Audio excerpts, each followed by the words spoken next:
Bienvenue dans le sud de l'Espagne, dans la région de Malaga, pour découvrir un nouveau SUV Mercedes, le GLB. Il se positionne entre le GLA et le grand frère, le GLC, avec des formes, vous l'avez vu, beaucoup plus cubiques. Il a une vraie tronche de 4x4 avec ses 4,63 m. Il rentre en concurrence directe avec le Peugeot 5008 qui mesure lui 4,64 m. Alors pourquoi je vous parle de ces voitures? Puisque le GLB est comme le 5008 et le Tiguan Allspace, disponible en cette place.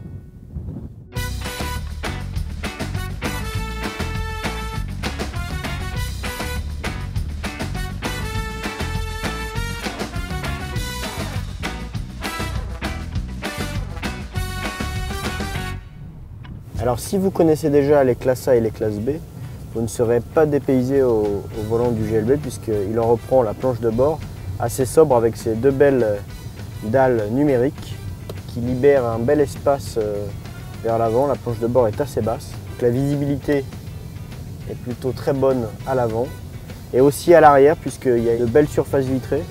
Il n'y a pas vraiment d'angle mort et c'est vrai que c'est pratique en manœuvre.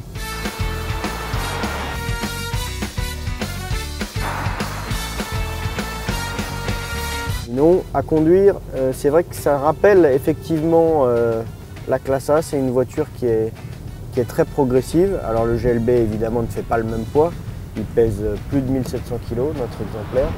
Donc l'avant est un peu pâteau, ça n'a rien à voir avec un Peugeot 5008 qui est lui assez ferme en suspension mais très directif. Là c'est plus calme comme voiture, il ne faut pas la remuer forcément comme la Peugeot. Mais le compromis d'amortissement est assez bon. Malgré les roues de 19 pouces qui équipent notre modèle d'essai, on a un bon confort, on n'est pas secoué et c'est très agréable. Sous le capot, il y a plusieurs moteurs évidemment. Il y a 3 essences de 163 à plus de 300 chevaux pour le 35 AMG. Mais nous on s'est intéressé à un diesel, le diesel pour l'instant haut de gamme qui est le 220D de 190 chevaux.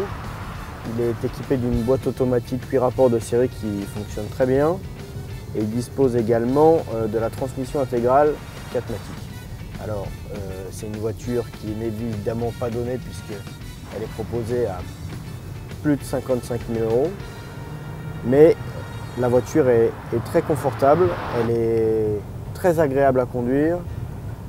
On dispose d'un bel espace à l'intérieur, que ce soit à l'avant ou à l'arrière. Donc effectivement, dans la catégorie, la Mercedes a sa carte à jouer puisqu'elle dispose d'un blason évidemment qui fait vendre. Mercedes a le vent en poupe en ce moment et réussit à peu près tout ce qu'il entreprend.